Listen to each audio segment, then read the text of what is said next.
ፍቅር ተብዬዋ አንዴ ኤላ ቤት እየሄደች እያደረች ነው። አንዴ በስነ ስርዓት ስራዋን አሰራም። በቃ እንደ ማንም ብለሽ ከቤት አባርልኝና ሌላ ሰራተኛ አንጭልኝ። እኔ በጣም እየደከመኝ ነው፣ ስራውም እያሰለቸኝ ነው፣ ወገቤን ቆርጦኛል። ትምህርትም ለማጥናት ተቸግሬያለሁኝ። ስለዚህ እናቴ መላ ፈልጊ ብላ የውሸት ዘዴ ዘይዲያ አዴን ከቤት አባራታለች። ወይ ፍቅር ተብዬዋ በቃ ለዴብ ስትልማ ተዲው ርቀት የለም። አይ ጉድ። ሰላም አለይኩም ወራህመቱላሂ ወበረካቱ። ውድና የተከበራችሁ የመሪም ኤንድ ማይ ብሮ ቤተሰቦች በያላችሁበት ሰላማችሁ ይብዛ። ሙስሊም ክርስቲያን ወገኖቼ እንዴት ናችሁልኝ?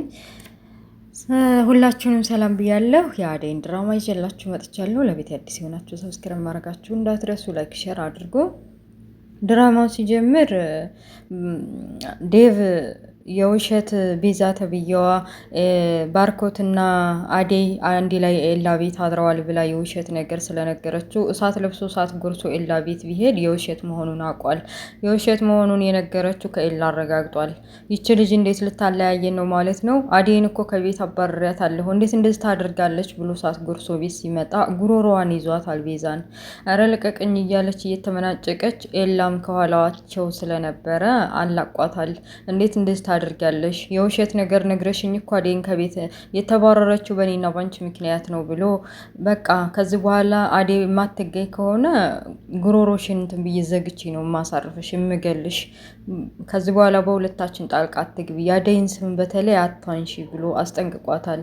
ዴቭም ቢሆን እንዴት እንደ አንቺ በመካከላቸው እንደዚህ የውሸት ወሬ አስወርተሽ ችግር ትፈጥሪያለሽ? ጥሩ አላደረግሽም አለ። ቤዛ ውሸቷን ነገሯን ለማባባል እኔ እኮ ለራሱ አስቤ ነው፣ በቃ እናንተ ጋር የሆናችሁ መስሎኝ ናኦል ነግሮኝ ነው አለች ውሸቷን። ቢሆንም ነገር ሳታረጋግጭ እንዴት እንደዚህ ታደርጊያለሽ ብሎ ኤላ ራሱ ተቆጥቷታል። በሌላ በኩል አደይ ወደ ስራ እየሄደች ስራ አገኘችና አዲስ ስራ ለመግባት ሽርንጉድ እያለች በመንገድ ላይ አባቷን አይተዋለች። በቃ አገኘኛ በቃልኝ ማለት ነው ብላ ካጠገቡ ለመጥፋት እግሬ አውጪ ብላ ሩጣለች። ስትሮጥ ዳይመንድና ኪንጎን አገኘቻቸው። የሆነውና የተፈጠረውን ነገረቻቸው። አባቴ ፈልጎ አገኘኝ እኮ አሁን አየሁት እኮ ከሱ እያመለጥኩ ነው ብላ ነገረቻቸው። ዳይመንድ ነው ማን ነው ይሄ አፍቃሪዋ? እሷ በቃ እኛ ጋር ነይ ቶሎ፣ በቃ ምንም ቢሆን ምን እኛ እንደብቅሻለን እያለ እየተንተባተበ ወይ ደግሞ ቤት እንከራይልሽ። ዳይመንድ ኪንጎም ዳይመንድም ቢሆኑ አይዞሽ አብሽርኛ ከጎንሽ ነን፣ አብረን ማደጋችን ረሳሽው እንደ ቆይ አንቺ ለምንድን ነው እንደ ባዳ የምታይን? እኔ እኮ በበኩሌ ወንድምሽ ነኝ እያለ እያጽናናን ነበር። እሷም ስላሰባችሁልኝ አመሰግናለሁ፣ ግን ደግሞ ሌላ ሸክም መሆን አልፈልግም። የሆነ ዘዴ መፍጠር አለብኝ። ለምለም ጋር ሂጅ ስራው ማገኘሁም ቤትም ማገኘሁ ምንም ማገኘው ለምለም ጋር እስኪ ልሄድ ብላ እና ኤላ ቤት ሄዳለች። ለምለም አቤል ተብዬው ናኦል ተብዬው ቤቷ ሲመጣ ፈርታለች። ምክንያቱም ከዚህ በፊት ኤላ ይህንን ልጅ እዚህ ቤት እንዳላየው በተለይ ደግሞ አብሮሽ እንዲሆን አልፈቅድም ቀናለሁ ብሎ ካስጠነቀቀ በኋላ ቤት መምጣቱ ገርሟት ኤላ ሳይመጣ ከቤት እንዲሄድ ይላፈራ ተባያለች ነው። እንደፈራችውም አልቀረም ቤት መጣላት። እንደማንም አመናጭቆ ከቤቴ ሁለተኛ እንዳላይህ ብሎ አመናጭቆ ኤላ አቤል ናኦልን አባሮታል። ለምለምም እንዴት እንደዚህ ታደርጋለህ? እሱ እኮ እንደ ወንድሜ ነው፣ ምንም አላደረገም። በቃ የሆነ ችግር ተፈጥሮ ሊያማክረኝ መጣ፣ ምንም አይነት ግንኙነት የለንም እኮ ብላ ብታስረዳውም አልገባውም። በቃ ከዚህ ከልጅ ጋር እንዳላይሽ ብዬሻለሁ፣ ለምንድን ነው የማትረጅኝ እያለ ለማስረዳት ሞከረ። በዛው በሰበቡ ተኮራረፉ። ፍቅር ተብዬዋ ኢዲያ እንዴት ወንድሜን እንደዚህ ታደርገዋለሽ? አደይም ከቤት ከማባረርሽ ምክንያት እኮ ወንድሜ በጣም ተበሳጭቷል፣ ምግብ አይበላም አይጠጣም፣ በቃ እንደምታዩ በቃ ግራ ገብቶታል። ይሄ ሁሉ ያንቺ ሴራ ነው። እሺ እናትሽ ጋር ተመሳጥረሽ ስራ እየሰራሁ ነው፣ ስራ ያልሰራሽውን ስራ እየሰራሁ ነው ብለሽ በዛም በዚህም ብለሽ አደይን አባረርሻት። አያሳዝንሽም ወንድሜ? ምን አይነት አረመኔ ነሽ? እያለች ስራዋን ስላወቀችባት ስትወቅሳት አንቺ ስነ ስርዓት ብትይዢ ይሻልሻል ብላ ጸጉሯን ስትወነውናት ኤላ መጣ። ኤላ ገላግሏቸው ቆይ አንቺ ስርዓት አትይዥም እንዴ? ከድሮ ጀምሮ በቃ ተንኮል እንዲሁ እንዳደገብሽ ነው። መቼ ነው እንደ ሰው ደህነኛ የምትሆኒው? እያለ ፍቅርን መሳደብ መሰቸት ጀምሯል። ግን እሷ የምትሰማ ፍጥረት አይደለችም። አደይ እነ ኤላ ቤት መታ በቃ የተፈጠረውን ሁሉ ነግራቸዋለች። ለምለምም እንደ ጓደኝነቱ አብሽሪ ከጎንሽ ነኝ፣ አይዞሽ ሁሉንም እንወጣዋለን፣ ተረጋጊ ብላ አረጋግታታለች። ኤላም ቢሆን እንደው እኔ አንድ እንደ ወንድም መክርሽ ነገር አለ። ለምን አትጋፈጭውም አባትሽን? አባትሽ በቁጭ ብሎ በመወያየት የሚያምን ከሆነ ለምን አትነግሪውም?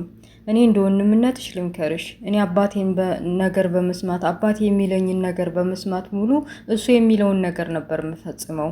በቃ እሱ ካላለኝ የሆነ ነገር ማድረግ አልችልም ነበረ። ዛሬ ላይ ስለ ለምለም ጉዳይ ራሱ አባቴ አትገናኝ፣ እንደዛ አትሁንና ቶሎ እዚህ ትምህርትህን ተማር ስለሚለኝ ስለምለም ጋር እስከ ዛሬ የራሴን ሁኔታ የራሴን ቅንጭላት ተከትዬ ቢሆንና አባቴን ያለውን ነገር ሁሉ ነግሬው ቢሆን ዛሬ ተጋብተን ነበረ ለምለም ጋር። ግን ታያለሽ ሁሉ ነገሩን። ስለዚህ እኔ እንደ ወንድምነቴ መጋፈጥ ነው የሚሻልሽ ሲላት፣ አያንተ አባቴ እንዳንተ አባት መሰለህ? በንግግር የሚያምን ሰው አይደለም። በጣም ውስብስብ የበዛበት ነው። የኔና የእናንተ ቤተሰብ አንድ አይነት አይደለም። እንደዚህም ቢሰማኝማ ምን በታደልኩ ነበር። ግን አይሰማኝም። እኔ ከሱ ከማምለጥ ውጭ ሌላ አማራጭ የለኝም እያለች ሁሉን ነገር ለማስረዳት ሞከረች። ለምለምን ብትሆን አዎ ኤላ ተዋት፣ እሷ እንዳንተ አባት አይደለም ያላት አባት በጣም የሆነ ውስብስብ የሆነ ታሪክ ነው ያላቸው። ስለዚህ እንዳለችው ከሱ ተደብቃ ህይወቷን ብትመራ ነው የሚሻለው። ዴብ ፍቅር ናት። ባርኮትም ስለ አዴ ሳማክረው ለራሱ ማመቻቸት እንጂ ሌላ አያውቅም። በቃ ወዴት እጃ አዴን በእጅ ላስገባ፣ አዴን በየት ብዬ ልመልሳት እያለ ግራ ገብቶት እህት እንዳለው ሰው ለሊዲያ ነገሮችን ማማከር ጀመረ። ጆሮዋ ላይ የሰካችውን ሰማ አነቅሎ፣ እስኪ አንዴ ስሚኝ፣ በቃ እህት ያድልሽ አንቺ ለምንድን ነው አዴን በእጅ እንድትገባ የምታረግኝ? ከዛ ሶስታችንም ጥርግ ብለን ቤተሰቦቻችን ጋር አንድ ቤት ተዝ ቤት እንወጣለን ሲላት፣ ተዝ ቤት እንወጣለን ሲላት ከፍቅር ጭቅጭቅ ለማረፍ አረ ከዚህ ከቤት ልንወጣ ነው ስትል፣ አዎ ባዴ ጉዳይ ከረዳሽኝ እንወጣለን፣ ሶስታችን አንድ ላይ እንኖራለን፣ ሌላ ቦታ ሌላ ቤት እንኖራለን ሲላት፣ እኔ ባዴ በኩል ልረዳህ አልችልም። ቆይ አንተ እኮ ዴቭ ነህ፣ ለምንድን ነው ዝቅ ብለህ ከሰራተኛ ጋር እንደዚህ የምትሆነው? ሌላ ሴት ከፈለግ የፈለግከውን ነገር አድርጌ ላስገባልህ እችላለሁ፣ አዴን ግን በጭራሽ አልሞክረውም አለች። ቆይ አዴ ምንድን ናት? አዴ ሰው አይደለችም? በቃ ካላዴ መኖር አልችልም። አይገባሽም? እኔም አንቺን ማማከሬ ሰው ነሽ ብዬ የምትረጂ ይመስሉኝ ሲላት፣ እንዲያመረርክ እንዴ እያለች ሲቆጣባት ማምረሩን ተከትላ ወጥታለች። ናኦል ስለ ለምለምና ስለ አዴ ሲጠይቃት፣ እኔ እዚህ ተቀምጬ ስለ እነሱ የምታወራው ምንድን ነው? ቆይ እነሱ ምን አስነክታችኋቸዋል? ሁሉችሁም ተነስታችሁ አዴ ለምለም ነው የምትሉት፣ ምንድን ነው ነገሩ? ቆይ አንተ እንደ ኤላ ነው የምታያት ለምለምን አለችው። አይ አዎ፣ አስተሳሰቧ፣ ጥሩነቷ፣ ደግነቷ፣ በአጭር ጊዜ ከሰዎች መግባባቷ ይስበኛል። ደስ የምትል ልጅ ነች። በዛ ላይ ራሷን ማቋቋም የምትችል በራሷ ጽንታ ሰርታ የምትኖር ልጅ ናት እያለ ስለ ለምለም ማውራት ጀመረ።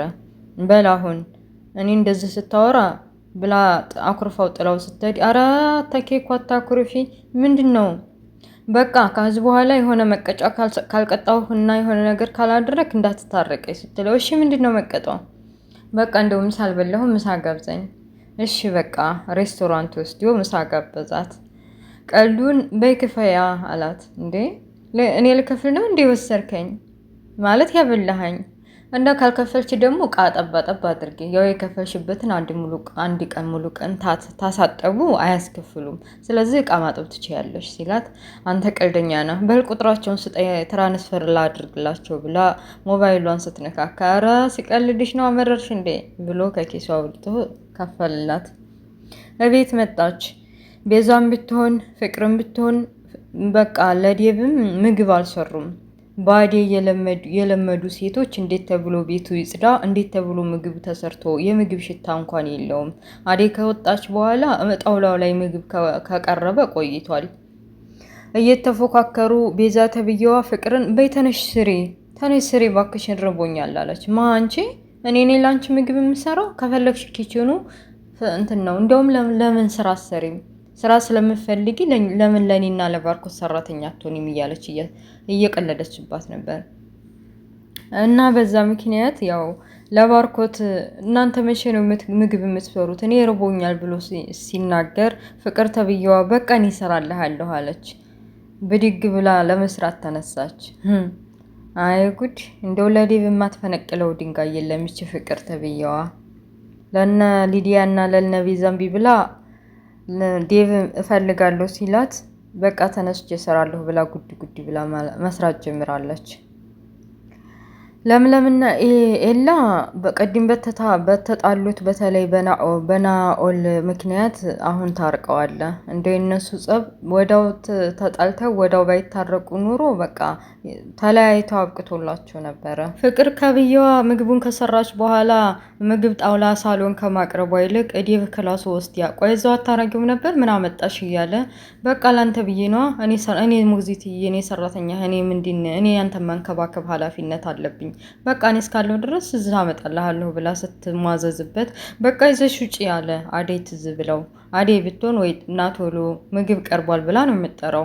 ምግቡን አንከርፍፋ ክላሷ ድረስ ይዘው አትሄድም ነበር። ቤዛ የአራጣ አበዳሪዎች ቤታችንን ወርሰውታል፣ ንብረታችንን ወርሰውታል፣ ስለዚህ ለማስለቀቅ ከጎን ሆንልኝ ብላ ኤላን ስለለመነችው ኤላ የሚኖርበትን ቤት አስይዞ አስፈርሞ ወረቀት ይዞ በእጁ ወደ ቤት መጥቷል።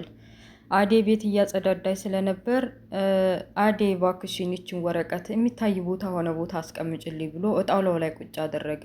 አዴ ቤት እያጸዳች ስለነበር ውሃ ያዘው ብርጭቆ እንዳጋጣሚ ወድቆባት ውሃው ፈሰሰ ወረቀቱ ላይ።